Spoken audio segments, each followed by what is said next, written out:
Okay.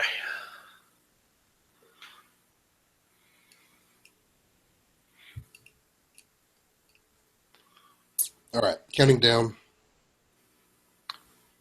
Me and Shrub. You got it? Mm-hmm. Me Yep. or Shrub. Me or Shrub is your line. Mm-hmm. Yeah. All right. 3, 2, 1.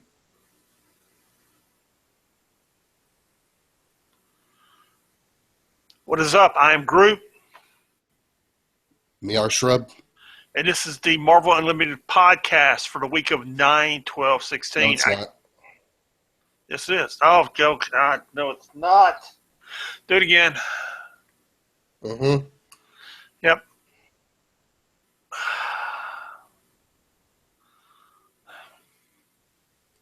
You got it? I got it. Okay. 3, 2, 1. What's up? I'm Groot, Me and shrub.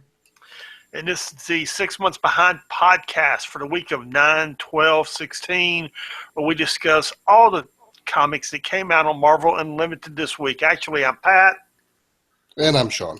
and we're going to get to Rocket Raccoon and how bad Groot and Shrub really were in a few minutes. How you doing, brother? I'm all right, man. How are you doing? Well, I'm good. I'm doing okay. Hey, before we get started and we discuss the website and email, the website is www.6monthsbehind.com, and the email is. You can get in touch with us at 6monthsbehind@gmail.com. That's the number 6monthsbehind@gmail.com. I actually updated the website this week, and I'm adding more stuff to the website this week. I put the Civil War update there, which will tell you how far behind Civil War is, and it'll be like a year before we get the last issue of Civil War. So if you want to see those are shipping, there's actually a page on it there. I updated several other things. I forget what all I put there, but I put several updates there. And I'm adding a page which will have our favorite comic books each week. So there you go. Yeah, so just like Secret Wars, it's going to take 100 years for us to actually get the event. You know, they don't even have a. It's a good article. They don't even have a reason for it. It's just it just is. I mean, they're not even making excuses. I mean, the artist's wife had a baby, so that was part of the reasoning. But they've took it from 7 issues to 8 issues. Issue 5 was pushed back from the 1st of August to the 1st of September to now September 21st, which has pushed everything else back further and further and further.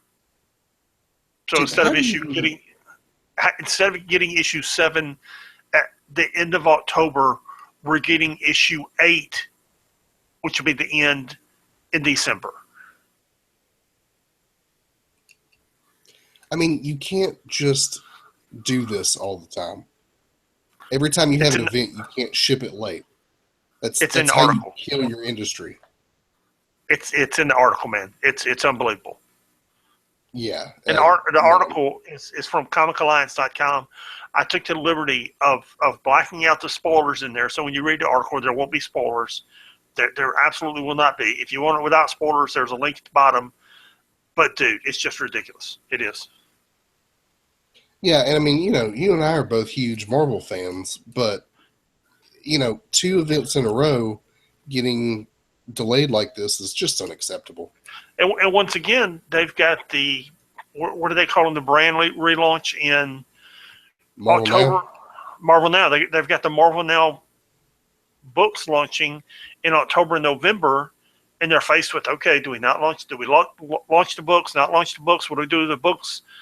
Specifically, I believe it's the Champions and another book that are directly coming out of Civil War, and who knows what they're going to do with them. Anyway, we'll at least have them to read 6 months from now. Yes, but it's on the website. If you want to read all the details, it's on the website with the spoilers blacked out. Cool. So just to let you guys know, We're about to get into our comic books for this week. We do discuss plot points within those books. If you have not read them and do not want to be spoiled, pause here, go read the books, come back. We'll be here when you get back. Yes, we will. Yes, we will. The first books in the first section this week is the Spider-Man section, and the first book is Spider-Man Deadpool #3, which I know you have a great affinity for. Well, I was going to say, unlike Gus Malzahn, we might actually be here next week. Yes, we will. We will. Yeah, Spider-Man Deadpool #3. Tell me about it. You know, I actually enjoyed this book because Deadpool has been contracted to kill Peter Parker. Right. And he's having trouble getting close to Peter Parker, although he actually met in this issue. But there were a lot of people around, so it was, do I kill Peter Parker and kill the nurse and fight Spider-Man in the process? And he actually lured Spider-Man on a secret mission, or on a mission with his team of mercenaries. And it's good. He's becoming friends with Spider-Man. In his mind, he's doing it to get to Peter Parker, to defeat Spider-Man to get to Peter Parker. You really don't know if he's doing it and if he's going to kill Peter Parker or not. Right. He seems conflicted about whether he's actually going to go through with it. Yeah, I really enjoyed this book. I do. Because it's the dichotomy of having the ultimate good character in Peter Parker who won't kill under any circumstances, who absolutely has this strong moral compass, and the opposite of him in Wade Wilson / Deadpool, who has no moral compass whatsoever and will kill anyone sometimes just for fun. And they're polar opposites, and they're thrown together in this book, and it's really entertaining seeing the two of them work out their relationship and their characters, their morals. And yeah, I'm enjoying it. Cool. Yeah, I actually did not read it, not because I did not want to, but because I was just pressed for time. Yeah, there you go. And I knew I could count on you to read it. Yes, which I did. That brings us to Spider-Gwen #6. This was a really good book, I thought. I did enjoy this. I really did, yes. I feel like they've really been hitting on all cylinders with the Spider-Gwen thing. And, of course, Spider-Gwen's become one of their most popular characters very, very quickly. Yeah, and... Go ahead. Go ahead. What you have is the conclusion of the current storyline, which involves...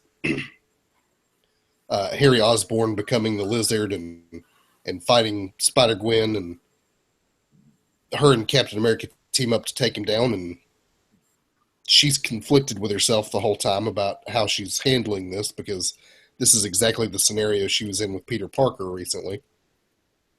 Well, maybe not recently, but it seems to be unfolding in the same way that it did with Peter Parker. Right. And not to spoil it too much, but it actually has a little bit of a happy ending to it. You know, the whole time you've expected this thing to really hit the fan, and maybe it didn't resolve in the best way, but it resolved better than you expected. Yeah, it did. And I enjoy the characters they're introducing here also. They're introducing... They introduced Sharon Carter, Agent 13. They introduced S.H.I.E.L.D. They introduced Captain America. They're expanding her universe, and I'm enjoying seeing that. Right, yeah. If you're not familiar, this Spider-Gwen book takes place in an alternate universe where Gwen Stacy was bitten by a spider, not Peter Parker. Yes. Yeah. Yeah. And it's a... Also, that was a good cover. And the cover's great. But the rest of the interior art is really good, too. Yes. I don't know who's doing the art. The art is being done by Robbie Rodriguez. Okay. Was it a different cover artist, or did he do the cover as well? No, he did the cover art also. Okay, cool. I particularly enjoyed when it first starts, and she's kind of like she's unconscious, and she's having this sort of dream sequence where she's talking to her dad and um, Aunt May and Jessica Drew and herself. It was the use of color in that particular sequence was really cool. Uh, you didn't have to be told that it was a dream sequence. You knew just by the art. Right. Excellent visual storytelling. Yeah, I really enjoyed this book. I enjoyed it quite a bit. Yeah, I'm really enjoying the whole thing. Yeah. I will continue to read this. And that brings us to Spider-Man 99, number 8. 2099. What'd I say? Spider-Man 99. Which would be what, Clone Saga era Spider-Man? 99, 2099, 1999, 1899. Come on, man. It all works. Spider-Man 2099. So this issue picks up with Miguel Rodriguez going to see his friend in the hospital after the most recent issue. And she finds somebody else in the hospital that shouldn't be there, and he's really mad about it, and I didn't quite understand what all the hubbub was about. In the first issue, his girlfriend is blown up in that explosion, and he was told that she died. And instead, her mother had her brought to that hospital and cared for her. And I remember that now. Forgive me for not remembering what his girlfriend's name is. They called her Tempest. Tempest. Yes. And it's not just that she's there; it's that she's got bodyguards, and she's being very well taken care of. Right, she's under armed guard as if there's something amiss. Yes. Yeah, and so Spider-Man's real mad about it. Well, he's mad because her mother kept the fact that she was alive from her. Yeah. Yeah. This has been a pretty good series. I would not say that this is the strongest issue so far, but it moved the plot along a little bit. So, yeah. And it set up the next story. Right, and so, it's going somewhere. So, yeah, it was a good book. That brings us to the X-Men section of the comic books, which the first issue is All New X-Men number 6, which is the Teenage X-Men. So let's count this real quick. We've got Teenage Spider-Gwen, Teenage Miguel O'Hara. He's not a teenager. Well, okay, he's close. No, he's a grown man doing adult things. Okay, so far we've got Teenage Spider-Gwen and we've got Teenage X-Men. Let's just keep track as we go. Yeah, that's 2 so far. Okay, that's 2 so far. But this is a very good Teenage X-Men book. And in this issue, they're still fighting the Blob. And they don't have the common sense to attack him as a team. Apparently they think he's still the old school Blob that they can just knock out with a couple of punches, and don't realize that this is the new school Blob that really takes a punch, and as they attack him individually, he stomps them individually. Right, and it seems to be a running theme, particularly through this issue, but the series as a whole, about these, because these are the X-Men from the past who have been brought into the future. Yes. For those who have not been reading the book. And it seems to be that there's a lot of issues coping because they feel like none of them feel like they're prepared for this new future. Yes. Yeah, I think Hank McCoy in particular is having a hard time with it. Yeah, he spends the whole page pontificating about how he's totally unprepared for this new future. Right. And you also have... Go ahead. No, go ahead. You also have continuation of the Laura Kinney Warren storyline. Yeah, which basically reached its conclusion in this issue. Pretty much. Hey, did you ever figure out when Angel got fire wings? No, I spent this week researching Mockingbird. Maybe next week I'll research when he got fire wings. Because I just don't remember that ever happening. I'm with you, man. I don't remember it happening. I haven't missed an issue of this. I don't remember when his wings became fire, but I'm going to look into it. It's what I do. But he sure lays a beat down on the Blob. What he does is takes the angry side of him, which in a former life, Apocalypse took another Warren and turned into Archangel, and takes that dark, angry side and lets it loose and puts a beat down on the Blob. Yes.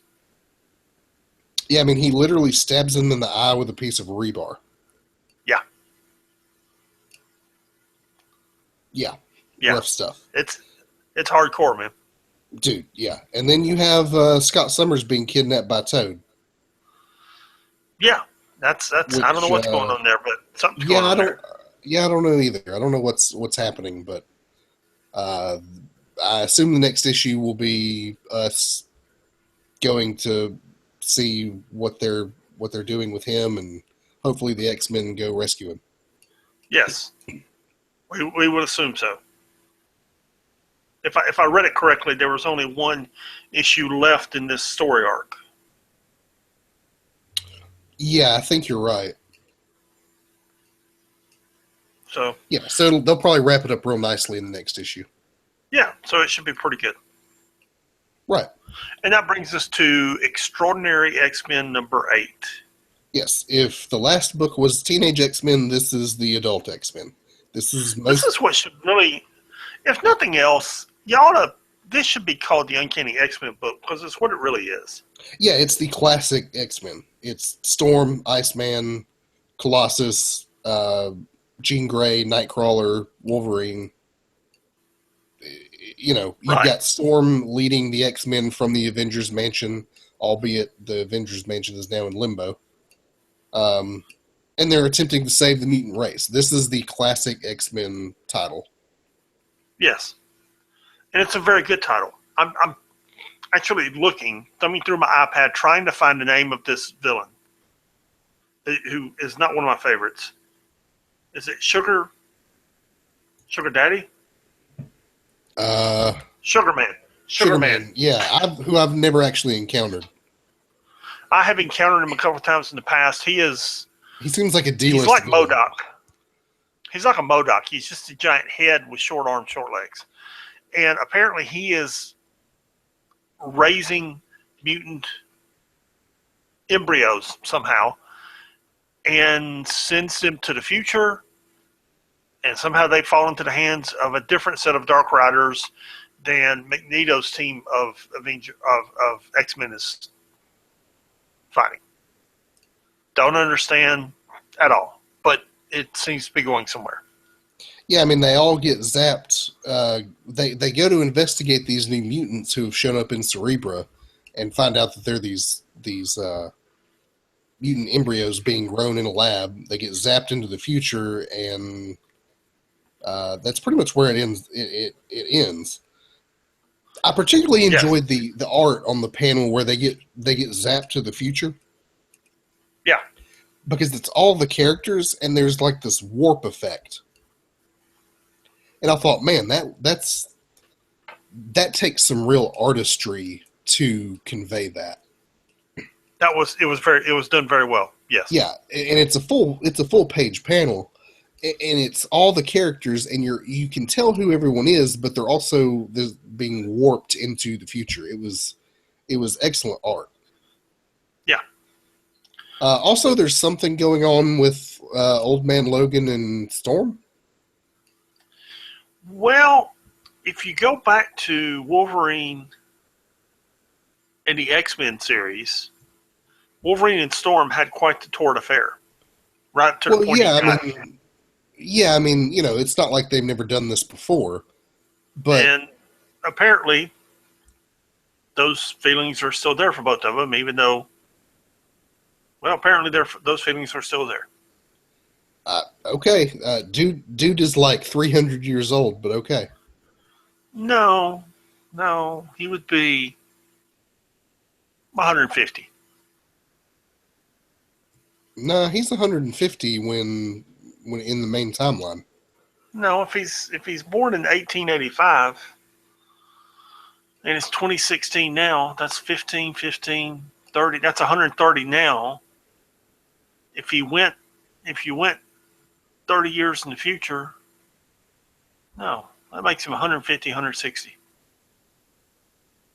Okay, but he's still really old. Well, there's no doubt about the fact he's really old. But apparently, he had two young kids in the future, so. Okay, Okay. moving on to the Avengers Yes. section of our week. Avengers, Uncanny Avengers number 7. Yeah, this deals with the standoff series that's going on at the moment. On Pleasant Hill, yes. And last week we discussed the Wrecker and him being confronted by Quicksilver and Deadpool. And this week the Wrecker finds himself on a transport on the way out of Pleasant Hill when the Avengers, at the behest of Steve Rogers, are on their way into Pleasant Hill. So they stop and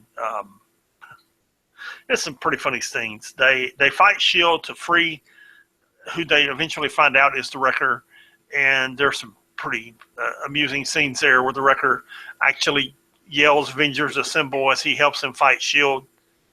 And Right. I think it's Rogue who says he's not allowed to do that, and Maria Hill is with them, and eventually they defeat the S.H.I.E.L.D. agents, and with Maria Hill they go to attack Pleasant Hill and find Steve Rogers and figure out what's going on there. And there's a real good ending panel there. Last couple of pages that are really interesting.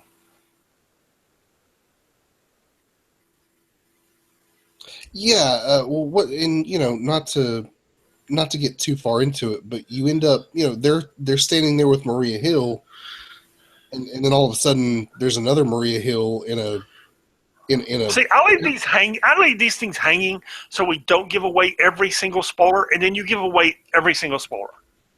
yeah, we gave a warning. Dude, we gave Okay, a spoiler warning. then how many Maria Hills are there running around? Right, like which one's an LMD, which one is a clone, which one is the real Maria Hill, is the real Maria Hill still around? Yeah, I don't even know. Which one is the sentient fragment of a cosmic cube? Yeah, which one of them made the decision to make this mess? Right. Right. Yeah, this was not a whole lot happened in this issue. There was a lot of just fighting, but there was a lot of implication for what's coming. Isn't fighting what's supposed to happen in comic books? Well, yes, but I'm just saying there wasn't a whole lot of moving the plot forward. Right. But that's going to happen Yeah. in the main standoff book. Right. Right. I'm with you. I mean, I understand what you're saying. But And that brings us to the main 616 universe, as it's known. And the first book there is, and I'm really enjoying this Sodom Pleasant Hill crossover too. I'm really looking forward to it and enjoying it. To yeah, it's been really Deadpool good. and He Mercs for Money number 2, which I'm sure you didn't read. No, I did not. Sorry. They Deadpool and the Mercs have captured what is a Rigelian recorder. Problem is, he's not recording things like he's supposed to. He is both dictating facts from the future and prophesying facts from the future. So somehow this recorder knows the future, and I believe it's Stingray who is left guarding it, while other members of the pool are out trying to auction it off. Other mercenaries are out trying to auction it off, and at some point the recorder says the phone's going to ring in 6.5 seconds. And Stingray sits there and looks at him, and in the next panel the phone's ringing. So somehow this recorder knows what's happening in the world and is predicting the future. Not recording the past, doesn't know the past, but it knows the future. So needless to say, there's a lot of villains out there who want this recorder, and they're all after Deadpool to get it. most interesting of which Of is the course. Taskmaster. The Crime Master, Crime Lord, All the masters. and one other. There was one other villain that I wasn't familiar with, but she was pretty funny because she drugged Solo and somebody else with a true drug. That was pretty funny. Deadpool calls him and starts asking him questions, and they start talking about how much they hate him and how they're underpaid, and it's pretty funny. So this was a really good story. It advanced the book well. It was good. Art's very good in this book. I really enjoyed it. Who's doing the art in this book? Who is doing the art in this book? Salvador Espin. Okay. Thought you were about to say Salvador LaRocca, and I was like, holy crap, that guy's doing a bunch of stuff. No. Do you ever read the show notes I send you? Yeah, Okay. I'm reading them right now. Well, there you go. It's in the show notes. It's not, but okay. Yes, it is. Dude, I'm looking at the sidebar right now. There are no Not artist the notes. sidebar, the full notes. They're in Google Docs. Oh, I read them when I post them when I post the new episodes. So you aren't reading them right now while we're doing the show. No. Okay. Just want to make sure. Okay, Captain Marvel number 3. This was really good too, I thought. I thought so Did you too. not think so? Okay. Yeah, I thought so too. Yeah, the art in this book is really good. You've got Chris Anka and Felipe Smith teaming up on this art, and the cover. They're doing the cover art as well as the interior, both of which are top quality. I'm not sure I understand exactly what's happening with Captain Marvel. Real quick, give us a quick catch up on what's been happening in the previous couple of issues leading up to this. Captain Marvel she's the head of Alpha Flight. Alpha Flight's this space station out there, Triskelion, part of S.H.I.E.L.D., and it encountered / captured what is apparently a Kree spacecraft, or at least it has the knowledge of a Kree spacecraft, and she begins having problems with her memories and begins having problems with her powers, and she begins having memory flashbacks, and those flashbacks are somehow linked to Marvel, Captain Marvel, who Right. gave her powers. Who's Who's dead? dead? Who's dead Very at this dead. time? Right? Yeah. Yes, very dead. And somehow it's all linked together, and it's an interesting storyline. Yeah. I mean, the thing starts off with her having some sort of dream about a war or something, waking up in the medical bay, and the doctor, who's a cat in a robot suit, saying, "Hey, your immune system's compromised," and I don't just mean by Captain Marvel standards; I mean by all standards. Right. And someone's been sabotaging the space station, and they can't figure out who. And they're interrogating this one girl, or Agent Brand is, who I really like that she's in this book. Agent Brand. Yeah, anytime we get Agent Brand, I always think it's a good book because she's one of my favorite characters. Just as a side note, are she and Beast still dating? I was just about to ask you that. I Okay. don't think so, but neither of them really have the time. Yeah. Okay. Yeah, so what you have here is Captain Marvel continues having flashbacks. It turns out Captain Marvel's the one who's been sabotaging the ship, because when she's having these flashbacks, she starts doing things. And they're trying to decipher why she's having these flashbacks. They eventually figure out it's because she's linked. She has Kree DNA and is somehow linked to Marvel, and it's some sort of conflict to do with the Kree. But we've yet to figure out what exactly is behind it all. Yes. So, Meanwhile, somebody knocks Agent Brand upside the head, and she's out of commission for a while. yeah, Miss Marvel's powers by the end of the issue have almost completely crapped out. Yeah, she's less than human at this point. She's very weak. Yes.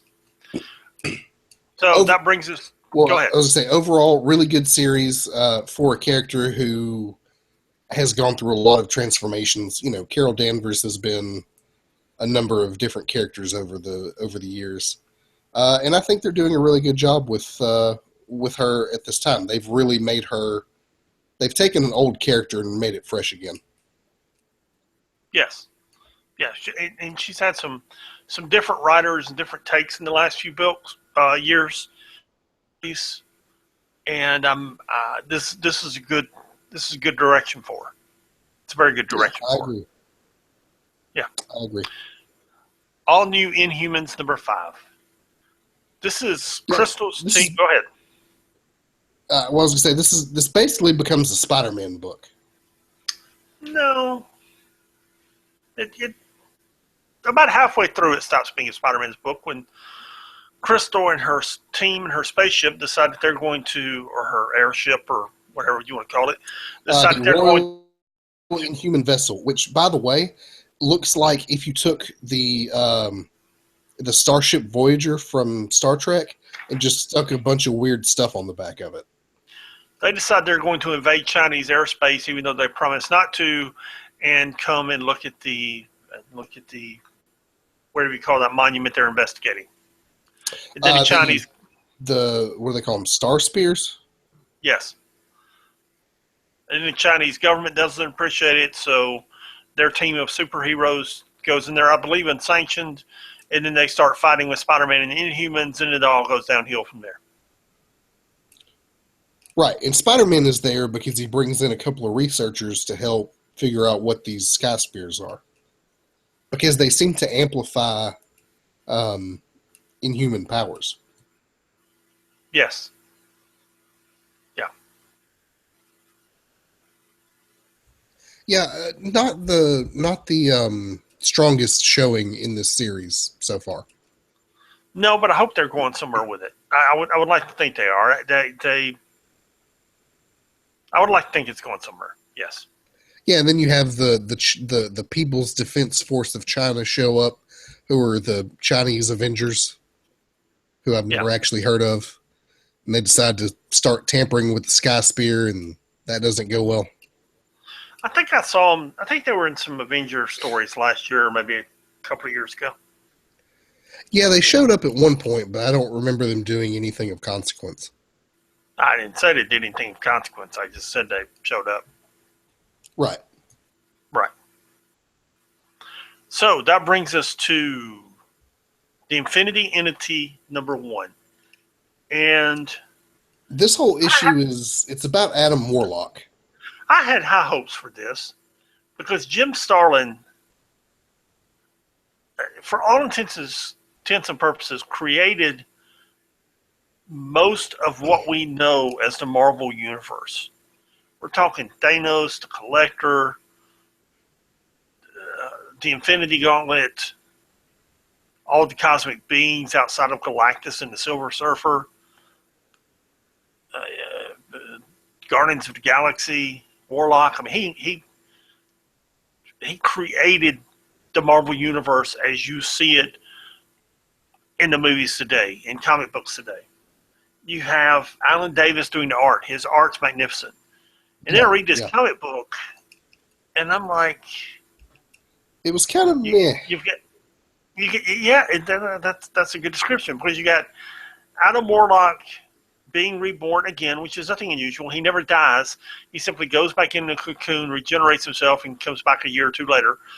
Literally, that's how long it takes to regenerate himself. So, he's in the cocoon for a number of months, And he comes back, and he comes back with no memories. So he kind of hangs out in the universe for a while and can't figure out who he is. So he remembers Earth, and he goes to Earth, and he's time displaced. So he finds the original 1963 old Iron Man suit, Ant-Man, Wasp. Yeah, he goes back to the original Avengers. Like, right. This is even pre-Captain America Avengers. Right. The original Avengers. This is like Avengers issue number 2 Avengers. Right. So that doesn't work out for him. That doesn't help his memories. And off to somewhere else, and it just never really. I don't know. When you say it's the Infinity, it never really goes anywhere. Entity, you think it's going to go somewhere, and it doesn't. I was disappointed in it. Yeah, and you know, who's the guy that shows up at the end? The in-betweener? Yes. Who is he? I don't know. I don't either. I thought he was that dude from the Star Trek series that's half black and half white. I don't know. Yeah, it's all a little weird. And maybe it's going somewhere in the next issue or two. But I don't know. We'll see. I don't know. In the meantime, give us, for those who are not familiar with who Adam Warlock is, give us a little precursor as to why we should care who he is. Adam Warlock is the opposite of Thanos. He was created by Jim Starlin, and he was originally a villain, fought Thor a couple of times, and then he became a hero, and he was the possessor of the Soul Gem when he was created. Of course, the Soul Gem eventually became part of the Infinity Gauntlet, and he's been a big nemesis for the what's the dude that engineers all the people and made Counter Earth in a big purple suit. Anyway, so he's been around a lot. He has basically engineered. I can picture the guy in my mind. He's basically engineered Thanos' downfall several times after they initially defeated Thanos from the Infinity Gauntlet. He created the Infinity Watch, which was in charge of taking care of the 6 Infinity Gems. He's a very powerful character and a character that's been around a while, and some evolutionary. Evolutionary is the villain thing I was trying to think of. He's been around a while, and his people have done some good storytelling with it. So, in theory, this could go somewhere. It just hasn't yet. Right. We'll see where it goes in the next issue. I'll keep reading it. Yeah. And that brings us to Haunted Mansion #1, which I hope you read because I didn't. I did. This is actually based on. This is not an actual Marvel title per se. This is it's a comic book series based on the Haunted Mansion ride from Disney. Is that all I need to know? Well, not all, but the way the story starts out is you have this kid and his grandfather discussing the origins of the Haunted Mansion, and talking about how it would be a great adventure for them to go explore the mansion, but they never do. And eventually his grandfather dies, and one day while he's visiting his grandfather's grave, he is Madame Leota speaks out to him. If you don't know who Madame Leota is, she's the green floating head in the crystal ball in the attraction. If you may have guessed, I have a bit of an obsession with the Haunted Mansion attraction at Disney. It's one of my favorites. I've been on it many, many times, which is why I cared to even read this book. But apparently, kid's grandpa's spirit is trapped in the mansion, and there's some evil spirit that they have to vanquish to release his spirit. I'm not really sure, but it's all a bunch of callbacks to the Haunted Mansion ride in Disney World, and it's not the greatest book in the world. It's actually not very good at all. The art's actually pretty good, but I'll keep reading it because it's something I enjoy. Yeah, there you go. I probably won't keep reading it because, yeah. Yeah, no, I understand. I understand why no one would read it. The only reason we even deigned to include it was because I read it. Yes. And I might have read it had I not read 13 New Avengers books. Anywho. There you go. Rocket Raccoon and Groot number 3. Which I wish I hadn't read. Yeah, me too. I only got about halfway through it before I just pitched it. I just couldn't do it. You know,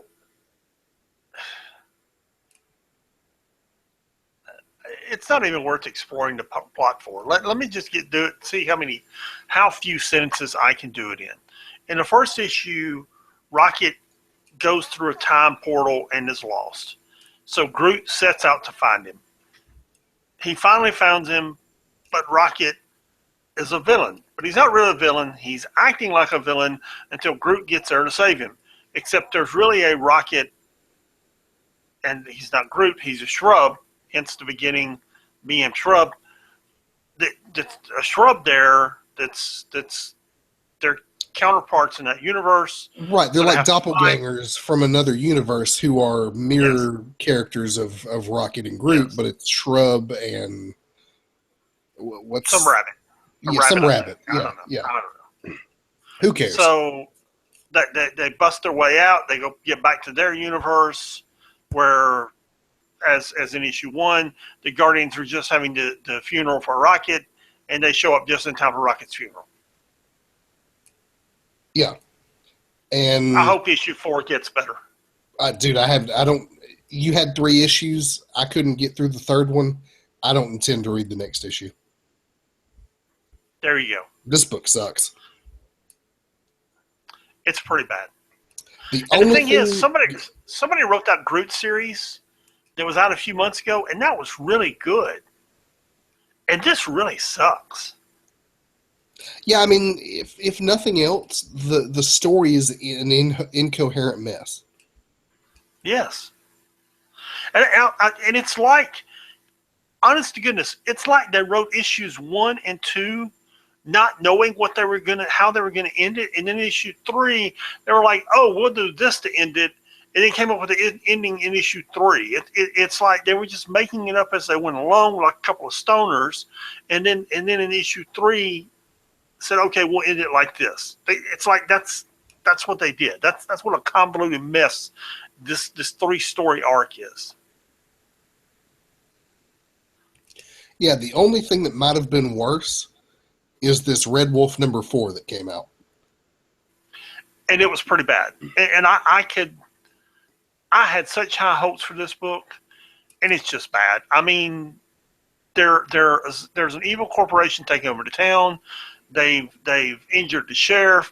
Then they attacked the deputy and Red Wolf, and now Red Wolf is tracking them to find out who they are. That's all you need to know about it. Yeah, and if you don't know who Red Wolf is, who cares? Oh, nope, I skipped Weird World number 4. Now, this book was really good.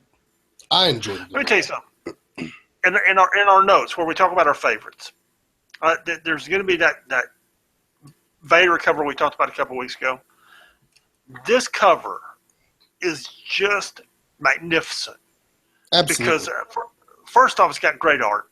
Secondly, the use of color in this cover is just amazing. It's dude, this is a great cover.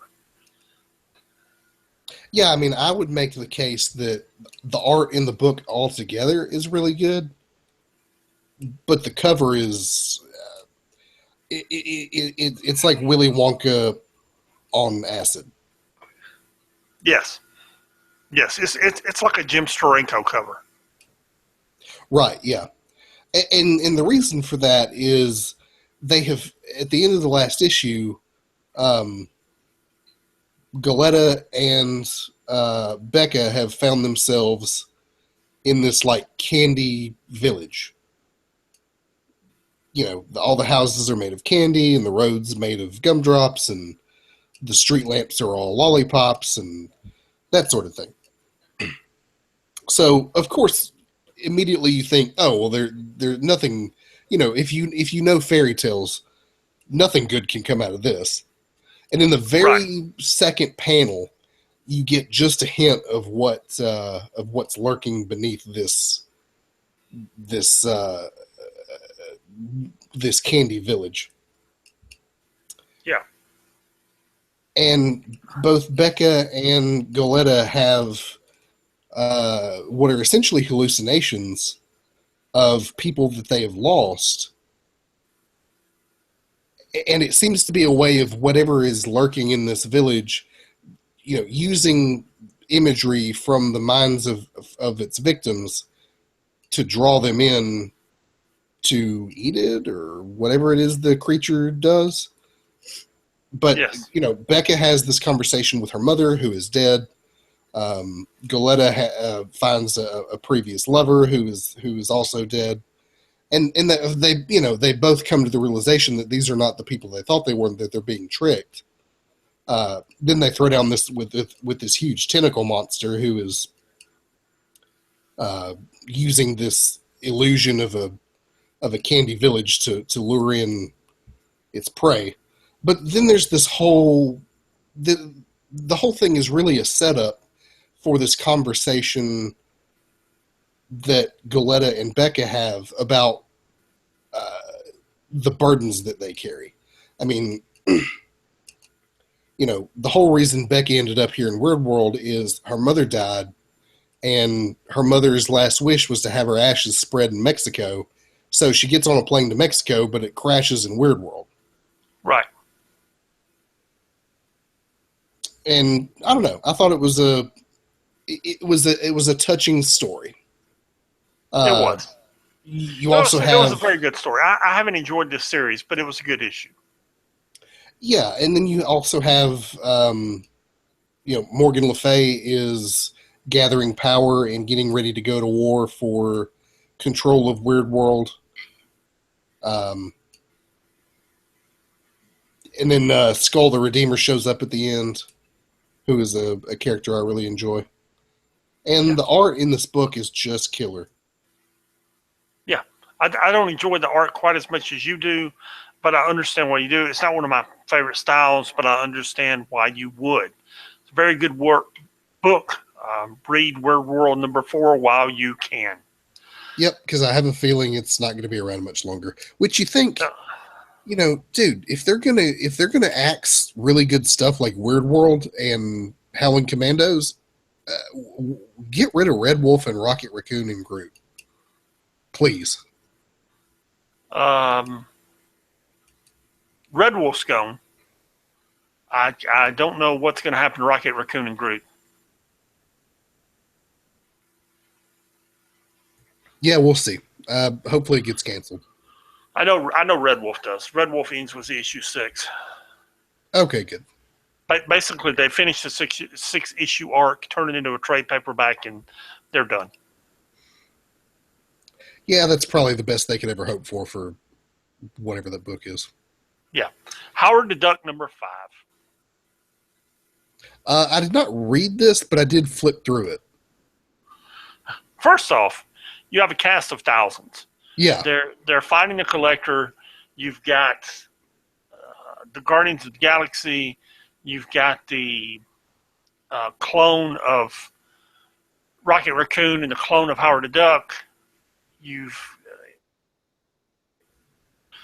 got the other Herald that I can't remember the name of, and they're all fighting the planet where the Collector keeps his collection. And Howard is desperately trying to get free because he's the Nexus of Worlds, and the Collector wants him. And at some point, the Collector decides if he can't have him, he'll just kill him. And they fight to free not just Howard, but all the people that the Collector has collected on this world. And eventually they do, and it's a happy ending for everyone, and it's an ending for Howard himself that he didn't expect, which we won't spoil. Um, it's a pretty good ending. I'll tell you what, this is a good ending to this story arc, and I have never read Howard the Duck before. I had no expectations whatsoever for this book, and with each issue, it keeps getting better and keeps drawing me in more. Cool. Yeah.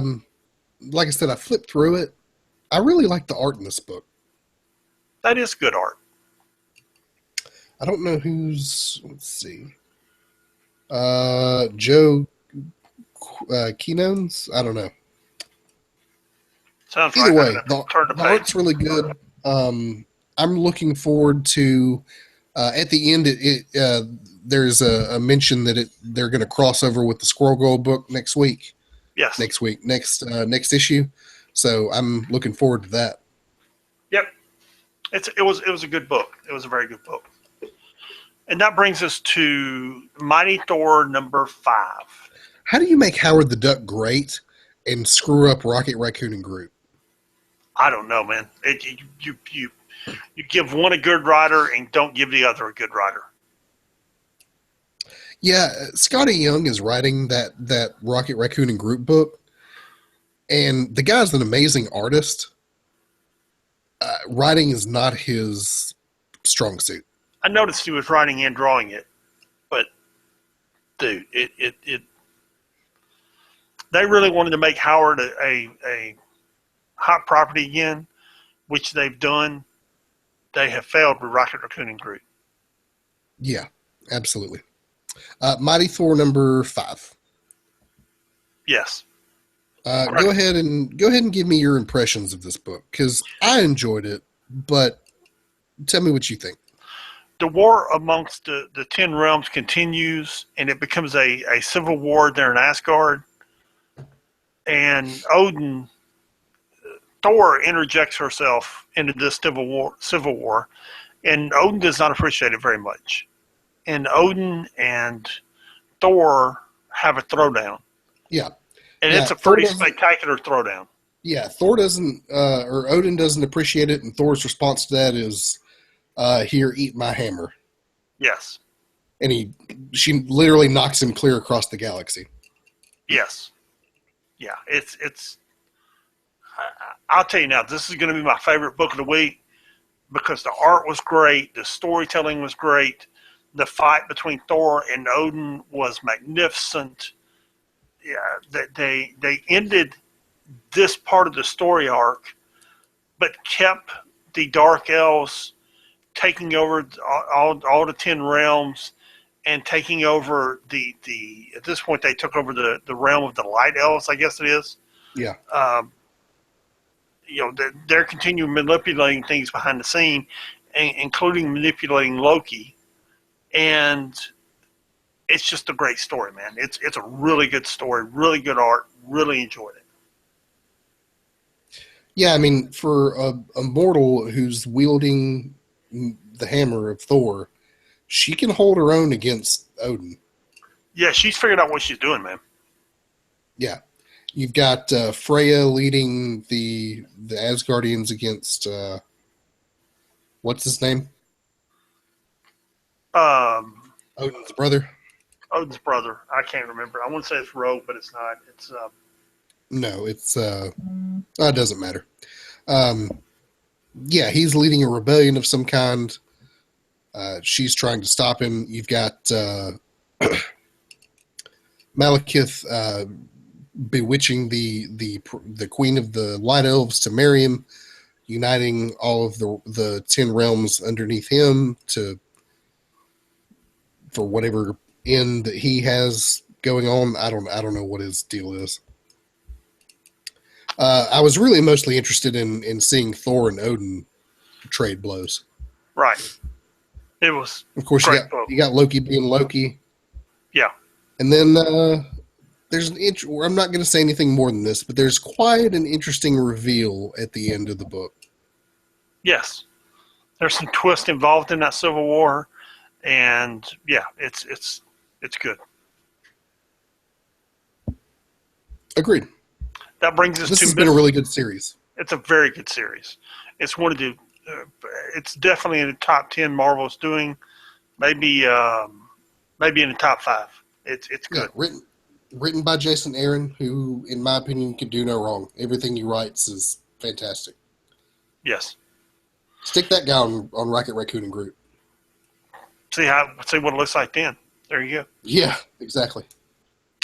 Okay, that brings us to Miss Marvel number 5, our 4th teenage book of the month. Yeah, if you're keeping count, you're the week. Which I am. Of the week. Excuse me, of the week. Thank you. And this was actually pretty entertaining. I really enjoyed this issue, to be honest. Yeah, It was really lighthearted and funny. Yeah. I still don't, still got too much time spent with Kamala's family sitting around talking and Kamala's high school and Kamala's ex-boyfriend. But, yeah, tell us about it.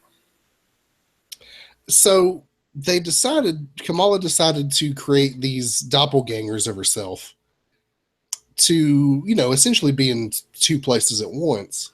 Did she do it or did someone else do it? I forget exactly, but it was her. I did too. That's why I was asking you.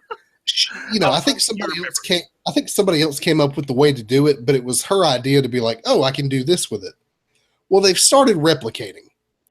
And now there's like an entire army of them just running around the high school and running around the city, just being a nuisance. Yes. So she's dealing with that. She's also dealing with these Ninja Hydra agents or whatever. She's trying to do the family thing. So, which is really funny because her family is discussing with another family about her brother and her brother marrying another girl from another family who are of a different religion and have different ideas about things. Spoiler warning, they do eventually decide that they have more in common than they do separately. But you have one of the Kamala doppelgangers come in and just, nobody really notices that it's not her until it starts literally melting into the couch. And everybody's terribly horrified. Apparently they can't intake fluid, so when she drank something, she began to melt. Yes. Yeah. And so the whole family's just freaking out, and they all run out into the street where they find the actual Kamala. And they're like, what was that? And she's like, it was a bad science experiment. Just hang on, I got to deal with this. Yeah. Yeah. So, yeah, it's a really funny, entertaining book. Yes. Yes. I enjoyed it thoroughly. I have enjoyed this series a whole lot more than I thought I would. I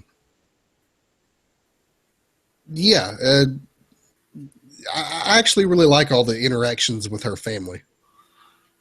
Yeah. Okay. I don't care. Okay, then. Visions number 5. I mean, sir, you look at Vision number 5 and everything that happened in Vision number 5, or Mighty Thor number 5 and what happened in it, and then you look at people sitting around talking to Miss Marvel's family, and I'm like, okay, whatever.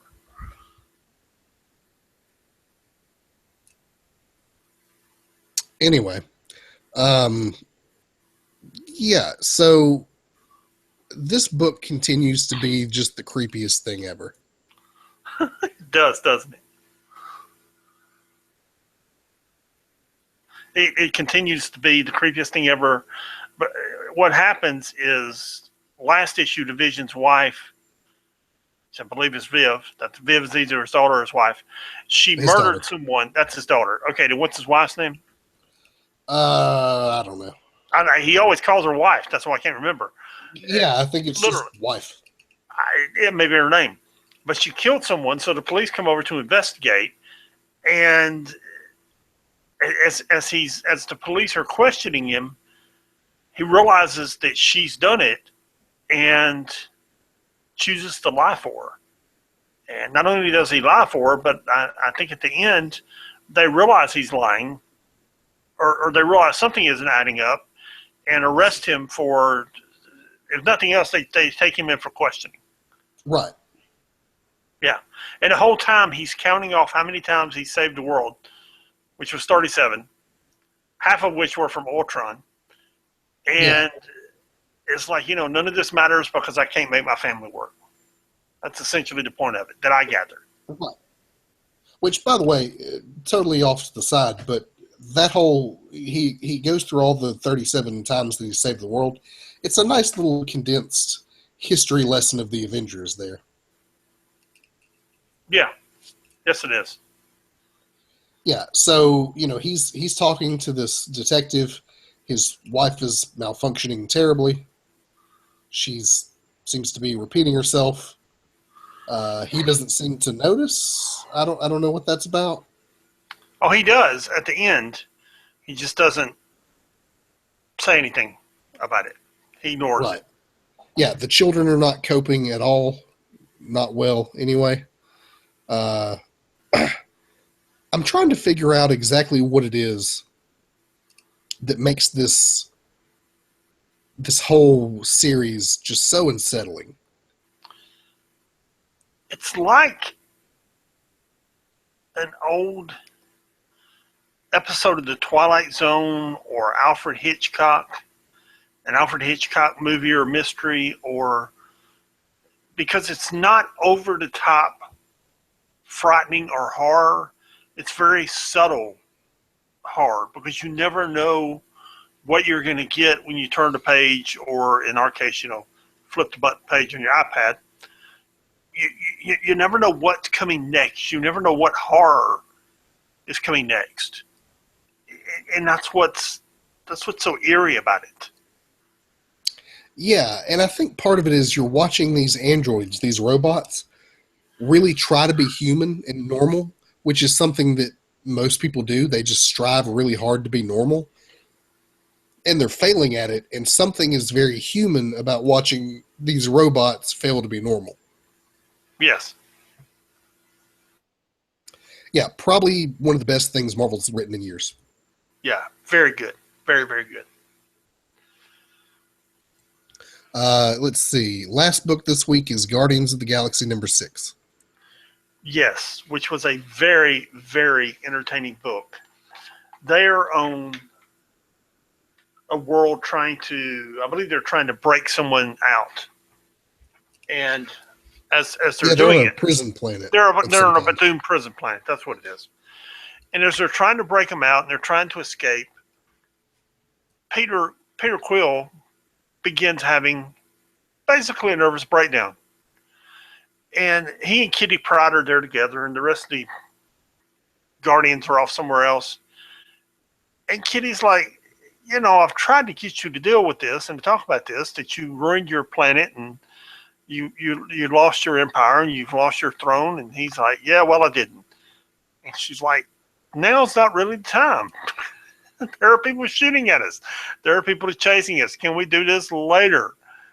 And Peter Quill basically has a nervous breakdown and wants to do it now. So they do it right there. And essentially that's the whole book. And it would sound boring. It would sound like I've just told you about Kamala's family talking for 10 pages. But it's somehow Brian Michael Bendis writing it makes it interesting. Right. I mean, he's really good at writing dialogue. And so he can make a whole issue really interesting out of Peter Quill and Kitty Pryde having a conversation in a sewer while running from a bunch of Bethune. Yeah, it totally works. Great art.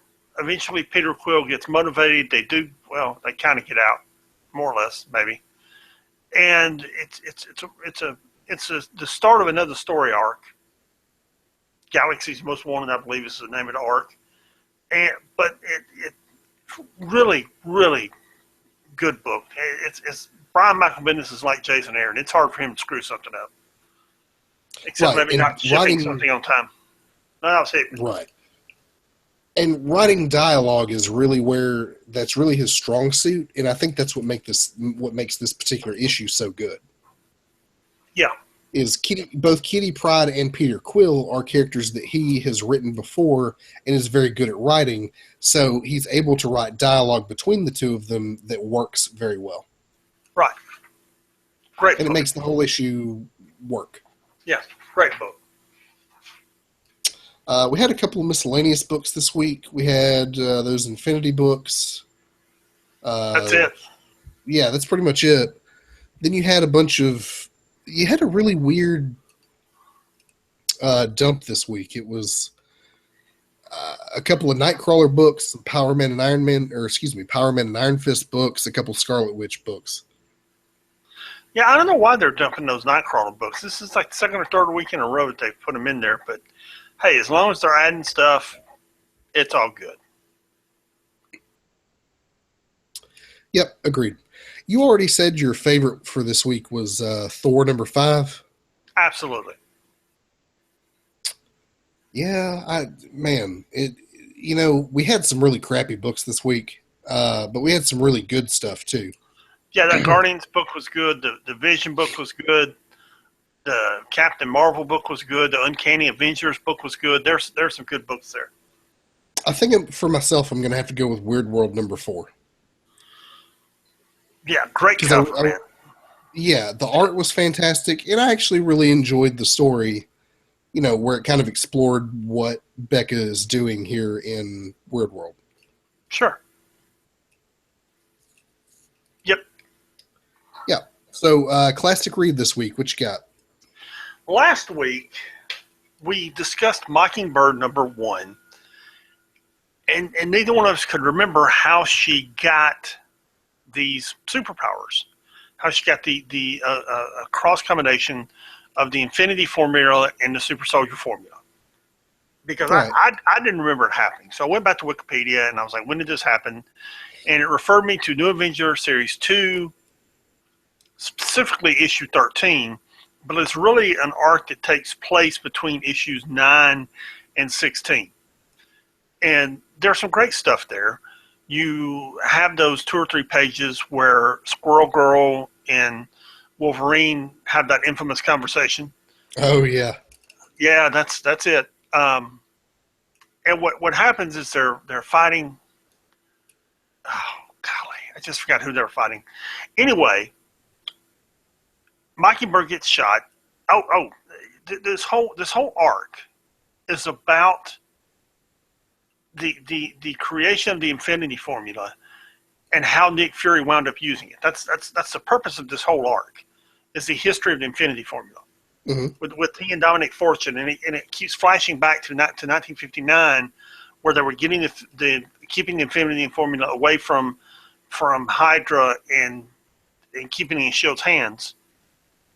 And along about issue 12 or 13, the only way Mockingbird's going to stay alive is if she gets this formula. It's the only thing that's going to keep her alive.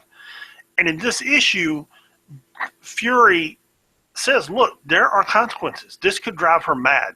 This could have side effects. And apparently, no one ever came back to that storyline and addressed those side effects. They just, there were so many other Avengers things to do. Brian Michael Bendis never got around to addressing what Nick Fury said. So when the writers, by the way, there's a link on the website about this story, and that explains what the creators of this book did. They went back to this story and said, okay, let's talk about these side effects. Let's talk about what happened to when she got the Infinity Formula and the Secret Soldier Serum at the same time, and let's discuss these side effects. And there's some really cool things coming in issues 2, 3, and 4. They kind of touch on that just a little bit without giving you spoilers in the article. And this is a great read. This is a great classic read.